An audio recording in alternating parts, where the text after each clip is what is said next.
Hi friends, आमी Soma सोमास cooking चैनेले आपनादेर सबाइके स्वागत। आज आमी आपनादेर संगे गुड़ आमेर आचारेर रेसिपि शेयर करछि।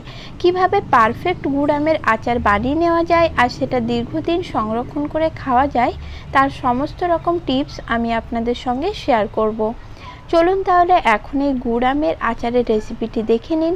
ভিডিওটি ভালো লাগলে লাইক ও শেয়ার করার অনুরোধ রইল।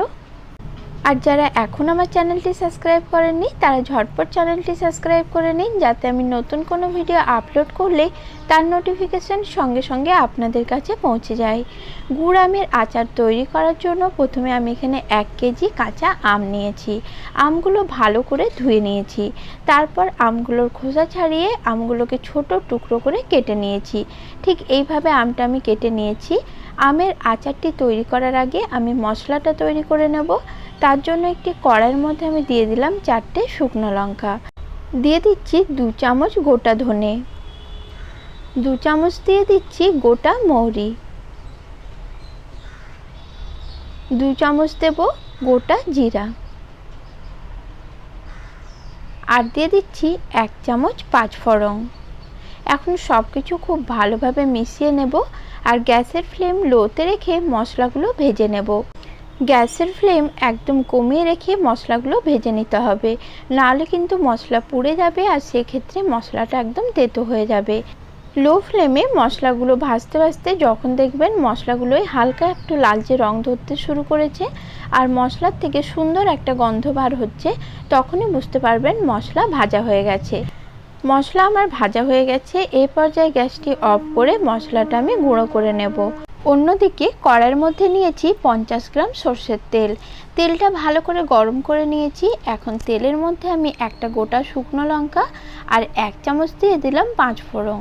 শুকনো লঙ্কা ও 5 ফোড়নটা ভালো করে ভেজে নেব। এগুলো যখন ভালো করে ভাজা হয়ে যাবে তখন এখানে কেটে রাখা আমের টুকরোগুলো দিয়ে দিচ্ছি। তবে আমটা কিন্তু অবশ্যই কাটার আগে ধুয়ে নিতে হবে, কাটার পরে কিন্তু আমটা ধোয়া যাবে না। এখন আমটা নাড়াচাড়া করে 5 মিনিটের জন্য হাই ফ্লেমে ভালো করে ভেজে নেব। গ্যাসের ফ্লেম হাইতে রেখে আমটা কন্টিনিউ নাড়াচাড়া করে ভেজে নিতে হবে। ভাজতে ভাজতে দেখবেন আমের কালারটা এইভাবে চেঞ্জ হয়ে আসছে। 5 মিনিট আমটা ভেজে নেওয়ার পর আমি এখানে দিয়ে দিলাম 1/2 চামচ হলুদ গুঁড়ো আর দিয়ে দিচ্ছি 1 চামচ কাশ্মীরি লাল লঙ্কার গুঁড়ো। এতে করে আচারের রঙটা খুব সুন্দর হয়। আর দিয়ে দিলাম 1 চামচের মতো নুন। নুনটা অবশ্যই আপনারা স্বাদ বুঝে দেবেন। এখন সব কিছু ভালো করে আমের সঙ্গে মিশিয়ে নাড়াচাড়া করে আমটা আবার 2-3 মিনিট মতো মিডিয়াম ফ্লেমে ভেজে নেব। 2-3 মিনিট আমটা ভেজে নেওয়ার পর আমি এখানে দিয়ে দিলাম 750 গ্রাম আখের গুড়। আমি যে আমটা নিয়েছি সেটা খুব একটা বেশি টক না, তাই 1 কেজি আমের জন্য 750 গ্রাম গুড়েই আমার আচারটা তৈরি হয়ে গেছে। তবে আমে যদি টকের পরিমাণটা বেশি হয় সেক্ষেত্রে গুড়টা একটু বাড়িয়ে নিতে হবে। এইখানে আমি দিয়ে দিলাম 4 টেবিল চামচ অর্থাৎ 1/4 কাপ মতো ভিনেগার। ভিনেগার যদি আপনাদের না থাকে তাহলে আমটা কেটে নেওয়ার পর নুন হলুদ মাখিয়ে 1 দিন পুরো রোদ্রে রেখে দেবেন। তারপর যখন আচারটা তৈরি করবেন তখন গুড়ের পরিমাণ একটু বেশি দিয়ে দিলেই ভিনেগার ছাড়াই আচার পারফেক্ট তৈরি হবে আর বহুদিন সংরক্ষণ করে খেতেও পারবেন। এখন গুড়টা গলে যাওয়া পর্যন্ত আমি অপেক্ষা করব আর এইভাবে কন্টিনিউ নাড়াচাড়া করতে থাকবো, যাতে আচারটা কড়ার তলায় লেগে না যায়। এখন দেখুন গুড়টা কিন্তু খুব ভালো মতো গলে গেছে।